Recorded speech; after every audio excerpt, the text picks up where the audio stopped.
We've just received an updated lineup for the upcoming banners, and there's a lot to break down. If you're trying to decide whether to pull or save your Stellar Jade, this video has all the details you need. I'll be covering the banner schedule from version 3.2 all the way to 3.7, going over which characters are expected to return and whether any surprises could shake up your plans. Oh, and one more thing, I'm giving away 5 supply passes in this video. Just leave a comment and I'll randomly select 5 winners in a week. Also, there's another giveaway coming up at 20,000 subscribers, so be sure to subscribe so you don't miss out. If you want to save up to 23% on the current banners, visit lootbar.gg. Here, I can buy 3,280 Oneiric Shards for $40, while it costs $50 in-game. I just enter my UID and select a server. Since every top-up goes through the in-game channel, I received double the Oneiric Shards for my first purchase and saved $10. Besides Honkai, you can also top up in Genshin, and Lootbar has around 20,000 5-star reviews for both games. I've also used Lootbar for dozens of welkins and supply passes in my giveaways, so I can personally recommend it. Use my link in the description for an additional 8% discount. Before we move on, there's something important to mention. We might be getting a brand new banner system in Star Rail. According to recent leaks, a special banner featuring only buffed characters could be introduced sometime in version 3.x. While we don't know exactly which update will bring it, this system could completely change how reruns work and make older characters much more valuable. Hoyoverse has already confirmed that older units will be receiving buffs, and leakers said that Hoyo will be starting with standard banner characters and later expanding to limited 5 stars. Many older units have struggled to keep up with new releases due to outdated mechanics, and this system could be a way to bring them back into the meta. Leaks suggest that this banner could work similarly to Genshin Impact's Chronicled Wish system, so keep in mind that this banner could arrive in any version of 3.x. If it happens, it could be a major shift in how banners and reruns are handled, giving older units the attention they need while providing players with more valuable pulling options. So, starting with version 3.2, the rerun lineup looks quite different from what many expected. While Sunday was heavily anticipated due to his potential synergy with Castoris, it seems he won't be getting a rerun this time. Instead, version 3.2 will feature a triple banner in the first phase, similar to what we saw in version 2.5. So, the first phase is expected to have Castoris, alongside Dr. Ratio or Aventurine, plus 2 additional reruns that haven't been confirmed yet. Meanwhile, the second phase will feature Anaxa, along with whichever of Dr. Ratio or Aventurine wasn't in the first phase. Dr. Ratio is finally making his long-awaited return after over a year, remaining a top-tier single-target DPS with strong follow-up attack mechanics. Aventurine, on the other hand, is making an unexpectedly early return, despite having a rerun in 2.6, while Luocha is still absent. However, Aventurine remains one of the best sustain units in the game, thanks to his incredible shields and team-wide utility. As for version 3.3, there are no changes. Everything remains the same. Cypher's kit is still a mystery, and Hyacine is said to be a Wind Remembrance unit. Her Memo Sprite, a white horse, suggests a unique playstyle that might shake up the Remembrance path. Now, this is where things get insane. Version 3.4 marks the arrival of Phanon, a physical destruction unit tied to one of the most unique mechanics we've seen yet, the Day and Night system.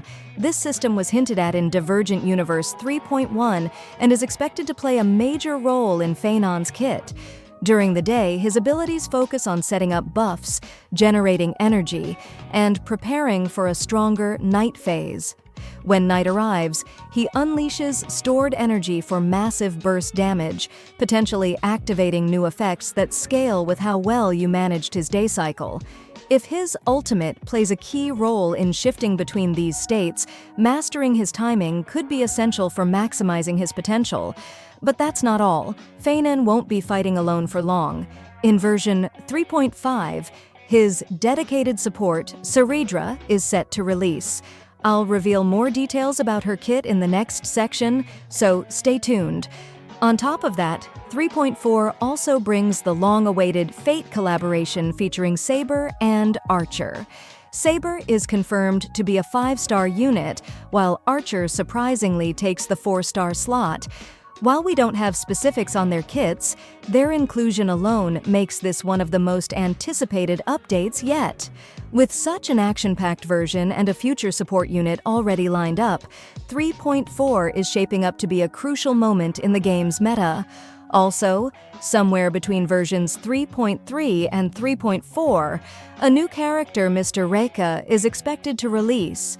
Unlike most upcoming units, his development is already completed and he is simply waiting for a suitable time to be introduced. Mr. Reca is rumored to be a 4-star remembrance character, with a unique basic attack animation using tape, hinting at an unconventional playstyle. While his exact role and synergy remain unclear, his prolonged delay suggests Hoyoverse is waiting for the right version to introduce him, possibly aligning him with a future event or mechanic update. Version 3.5 introduces Caridra, a 5-star remembrance support designed to synergize with Phaenon's day and night system. Unlike traditional supports, her kit is rumored to enhance energy cycling and provide buffs that shift dynamically between phases. In the day phase, she may boost energy generation, extending buffs that improve Phaenon's setup. At night, her abilities could amplify burst damage, ensuring Phaenon can unleash his full potential at the right moment. Meanwhile, Hysolins brings a fresh approach to DOT mechanics. Unlike Kafka or Black Swan, whose kits focus on prolonged passive damage, Hysolins combines DOT stacking and detonation into a hybrid burst playstyle. Her abilities allow her to apply multiple DOT stacks, which can then be triggered all at once for devastating damage. This makes her particularly self-sufficient, as she can both apply and activate her DOTs without relying on external enablers. If her kit includes abilities that extend DOT durations or increase detonation multipliers, she might become a core unit for DOT-focused teams, reducing their dependency on multiple dedicated units like Kafka, Black Swan. Version 3.6 brings something huge: 2 old characters getting completely new forms. March 7th and Dan Heng, who have been around since the start, are getting major upgrades that change how they play. These aren't just small tweaks, they're full transformations that give them new elements and roles. Originally, Dan Heng's new form was expected to release in version 3.4 alongside Phaenon, but now both he and March 7th are set to debut, together in version 3.6. March 7th takes on the Ice Remembrance path, while Dan Heng becomes a Fire Preservation unit. Version 3.7 brings Cyrene, a long-awaited 5-star Remembrance character. While details on her kit are scarce, she's expected to be a major addition to the Remembrance path. Alongside her, there will be a 4-star support designed specifically to complement her abilities. Looking at everything from 3.2 to 3.7, it's clear that Honkai, Star Rail, is about to enter one of its most stacked periods yet. With game-breaking DPS units, major collaborations, anniversary releases, and even the next Emanator, there's a ton to look forward to. Now, the real question is, who are you planning to pull for? Let me know in the comments, and let's see how these banners shake up the game. Save up to 23% on the current banners at lootbar.gg. All you need is your UID and server. The link is in the description.